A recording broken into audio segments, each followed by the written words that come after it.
Hello, this is going to be the very briefest introduction to tatting, and I will be using a piece of cotton rope because it'll be easier to see what's happening than if I make the same knot with this. And essentially, whether you're using a shuttle or a needle, you'd have your thread, that skinny tiny thread, coming from the ball to your hand. Then you would wrap so that you've got a ring on your, all tatting starts with a ring because it's just not stable to start with a chain. But this would be where the shuttle would be. This is too big to thread onto this tool. Yeah. And if you look closely, the tip there actually resembles a really small crochet hook. Now, with this loop on my hand, that's going to be the working thread. This is going to be the shuttle thread. I'm going to go under there and back over. With the metal shuttle, it just slides. But then I soften the fingers and I pull the shuttle thread tight and transfer it so that the knot is now on the shuttle thread. Now that's one, but this is only half. So I'm going over now and back through the loop instead of under and back through. And I pull this, transfer the loop. So now this double half hitch is essentially what it is on this loop. This loop has become a slip knot of a sort. Now, you need lots of these little tiny knots to make it work. But the way you decorate it is with the picot in between the knots. And that you're not doing anything to make this stand up. You're just making the same knot.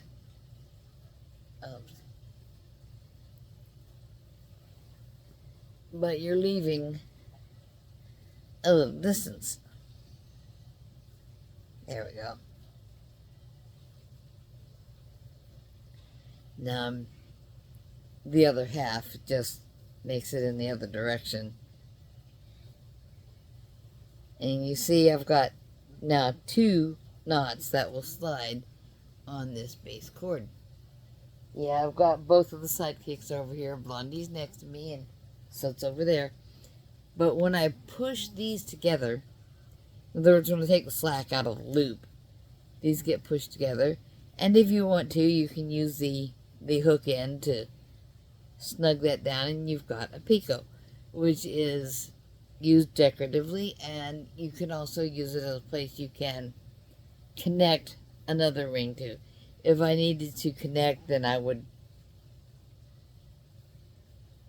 pull through from the other ring and cause it to keep going. Now, once you've got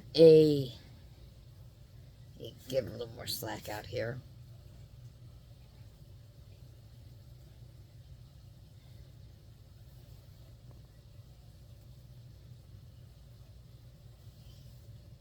Once you've got a beginning made, you can see how you have so many double stitches and a picot and so many double stitches, and then you pull the slack out, which is a little bit less of a chore when it's not rope.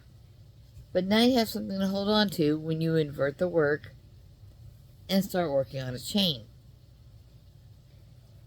Now, typically you would have the thread from the ball coming across your hand, wrap it a few times around your finger. I'm not aware of any tools that would. And I'm going to What am I going to do? I've got this one going wrong. I'm sorry.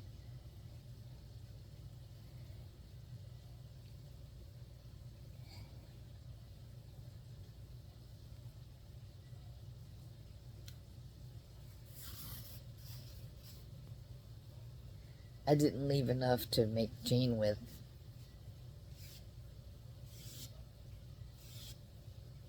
There we go.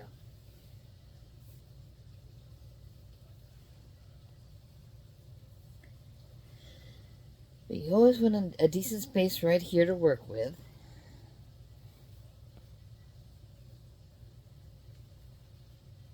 And getting that twist that is the essence of the knot to transfer so that it's in the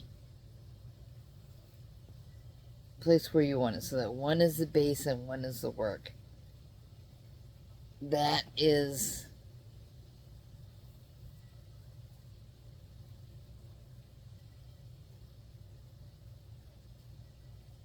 very much the essence of tatting.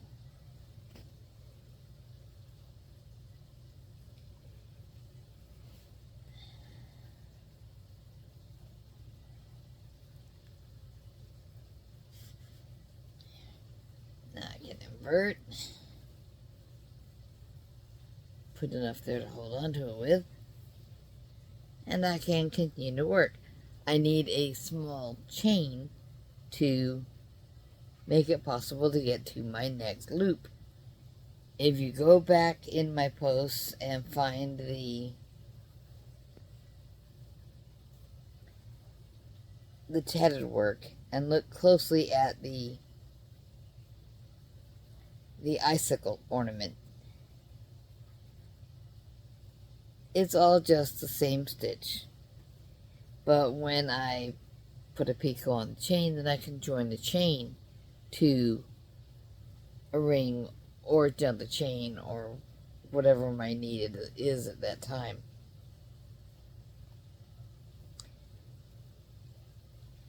And when you're working with this tiny bit, and this is not still connected to the ball, so I will just pull some off for a chain.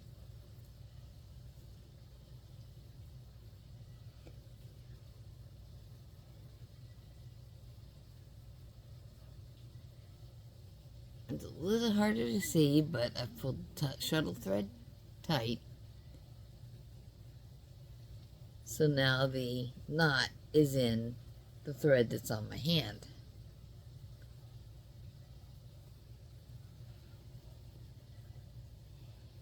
And yeah, I'm wearing my reading glasses for this. People who work with a magnifier might have to do that.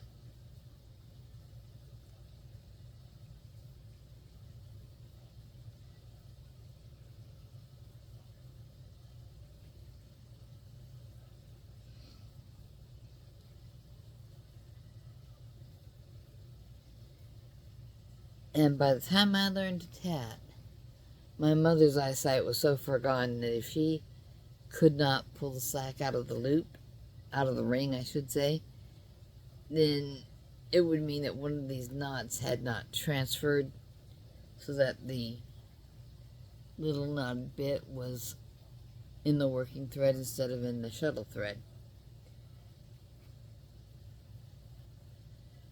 Because if you leave that knot in the shuttle thread, it won't slip.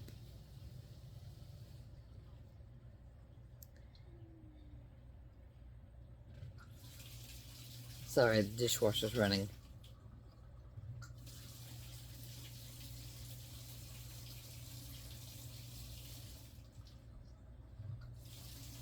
Now we have double stitch, double stitch, double stitch, picot, double stitch. And that is essentially all of tatting. But there's different sizes of threads to work with. There are even some dedicated maniacs out there who will work with yarn.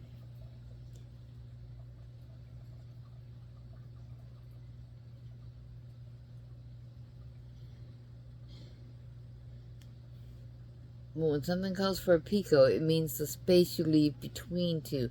If I'm following a pattern and it says 3 double stitches, picot, 3 double stitches, the picot on each side of the the double stitch on each side of the picot counts as part of this 3 and part of that 3.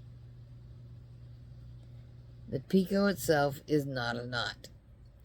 There is one more thing you don't run into too often. It's called Josephine knot.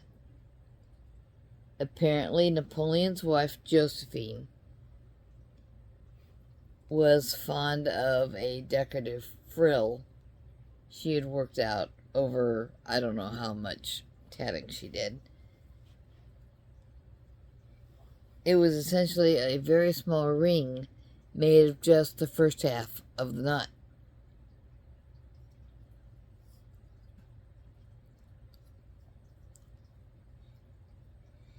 And you cannot make a large ring out of that because you only have the first half and it will twist.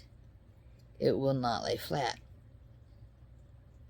And I'm sure that makes it difficult to stiffen it and use it for anything. Oh, that one's a little short. I don't feel like picking it apart with a needle right now, so I'll just take that tip and stretch it a little. There we go.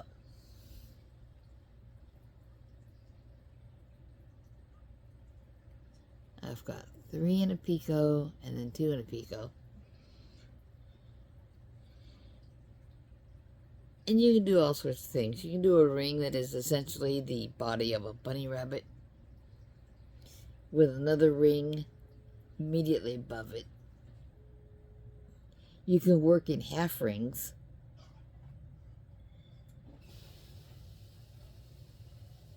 That will close up really tight.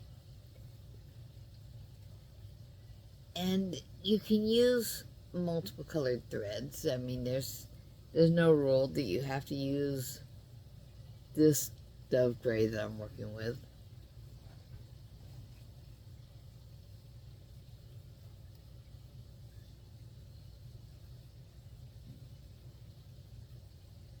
There.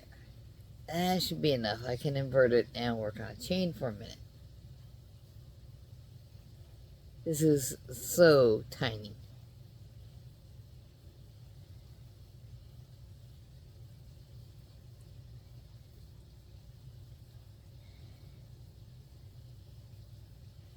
Da-da-da.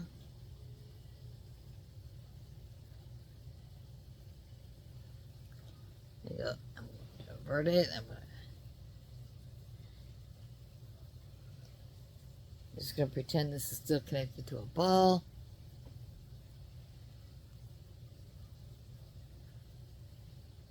But when you switch from the ring to the chain, you want to get a lot of slack out because otherwise you'll have some gaps.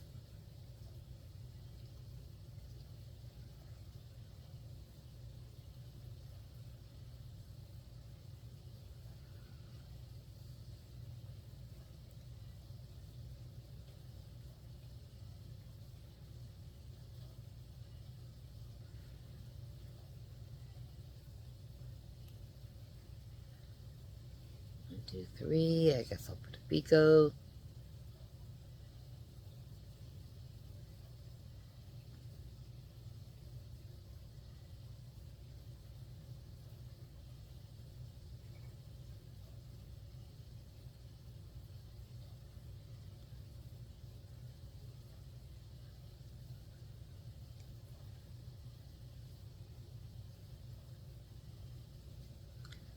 Not very much of one, so I guess I'll stretch it. And you really got to be careful when you're putting the hook into a picot because you don't want to just pop through a thin spot of the thread.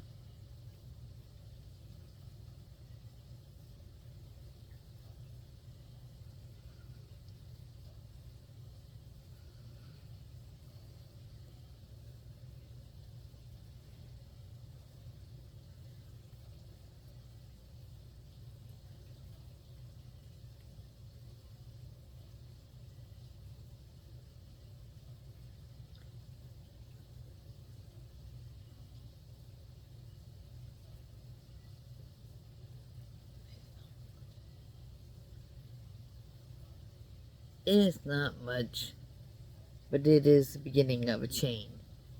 So if your chain is 3, then picot, then 3, and then start another ring and connect to the first one, let's do that.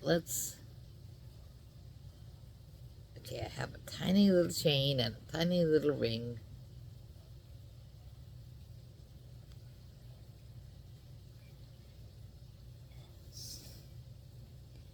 Sometimes you gotta get the extra twist out.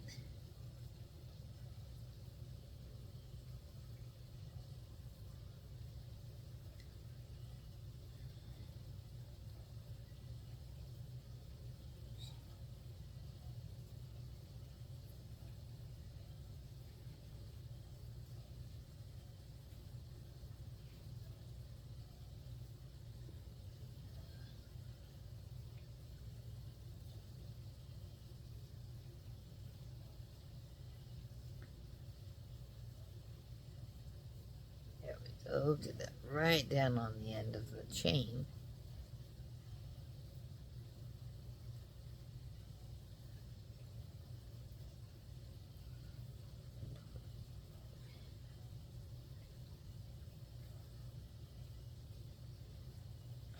Now there's my 3. And I'm going to connect it. This is what I mentioned a minute ago. You go through the picot and you hook your working thread.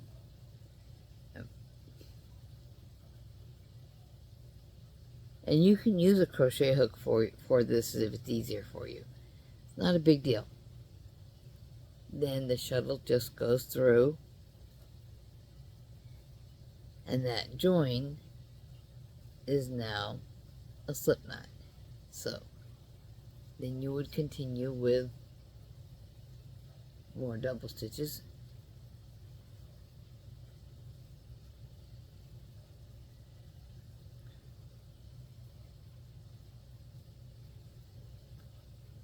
Yeah, you're holding this thread up on one, coming back under it, and then you're letting the thread hang down and you're going over the one and back through. Put another picot.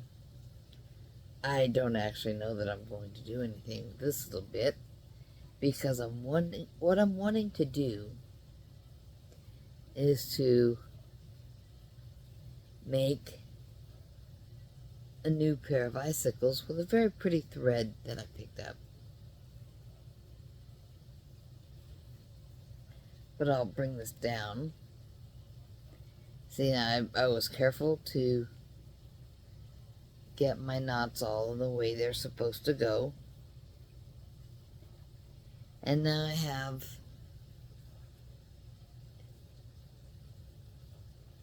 two little rings with a tiny chain.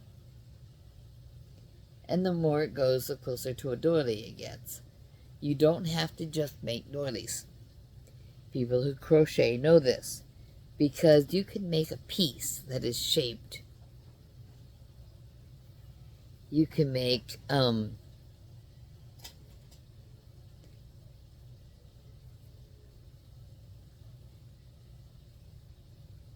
kinds of themes. You can make there are little patterns for flowers that you can make and then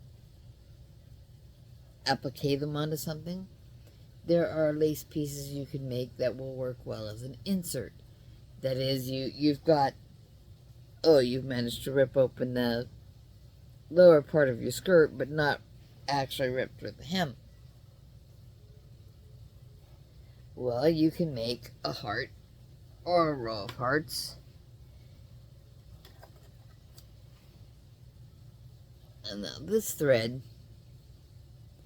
is a little larger than what I was just showing with, and it's got a strand of glittery stuff in it. I don't know how much more difficult that will be, but I've got a shuttle on each end, because then I don't have to do strange invertings. But I wanted the glitter. I've made some tatted pieces before where you would put some beads, little crystal clear beads that would sparkle, and you would just keep moving them along and then put one out into your work at the point where it's called for. That's a headache. Hi, Soot. Nice of you to join us. You awake for a minute? Don't groom the dog bed. You keep throwing up because of that.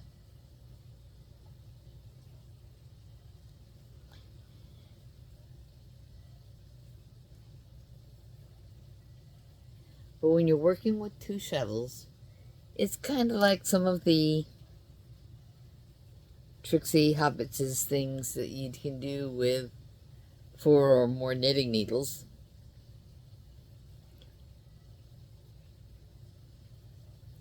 Or you working along doing something with a certain size crochet hook, and then you swap hooks because you're going to do something else.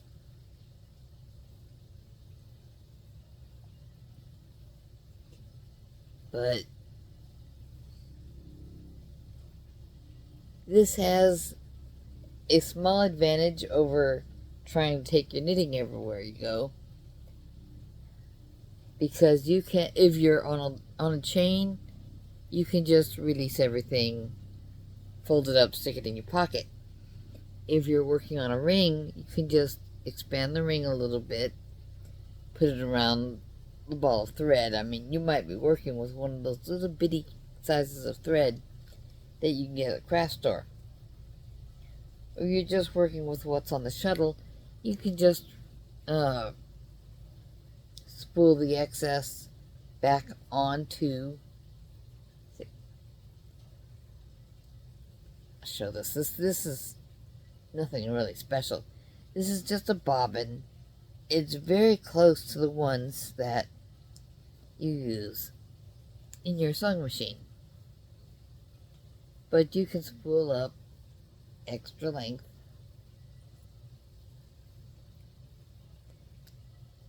and then fold the project around the shuttle, and it can go into the change pocket of your purse or something like that. It's a lot easier than it looks, and it's a lot easier than it sounds.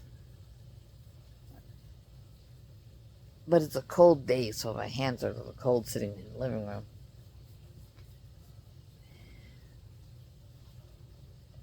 Warm them up on the animals. Hey, buddy. But, the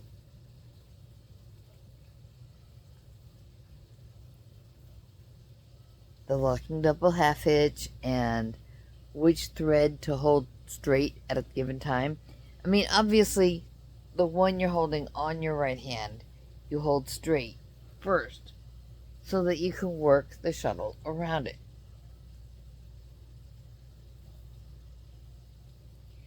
And then when you want to transfer the twist that is forming your knot, you want to relax that hand. And I'm right-handed, so if you're not, I apologize. I can try to do it the other way, but I don't know that I'd be able to.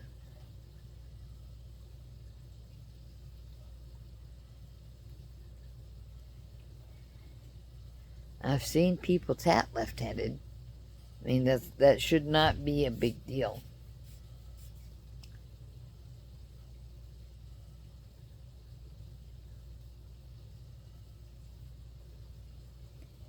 But that's it. That is the introduction to tatting.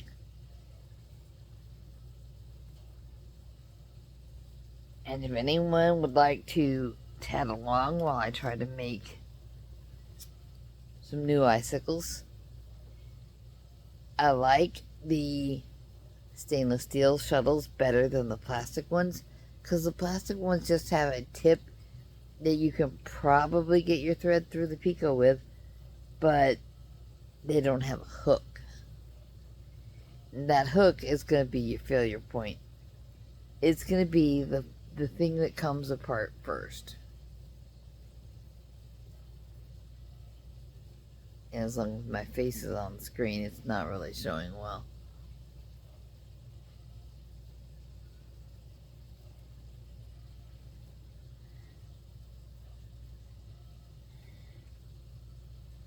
Yeah. But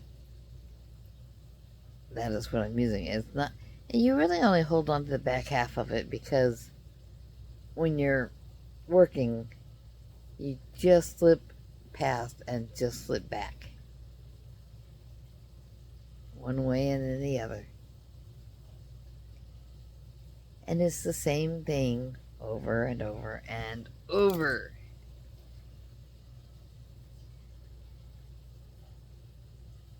And that is all.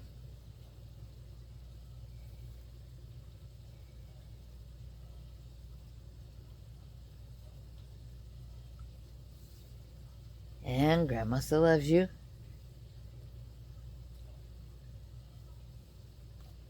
Eat what makes you feel good. Exercise as you are able. And considering it's a cold, frozen weekend, I'm not going anywhere. I will be on my vibration plate across the room here in just a little bit. Well, maybe when this guy wakes up, because he likes it too. The cat doesn't really get on it at all. Some people get on it for a chair when all the other seating is taking. But that is pretty much it. Eat right, eat so you're not hurting yourself, exercise so you're not hurting yourself. Take care of each other. Bye-bye.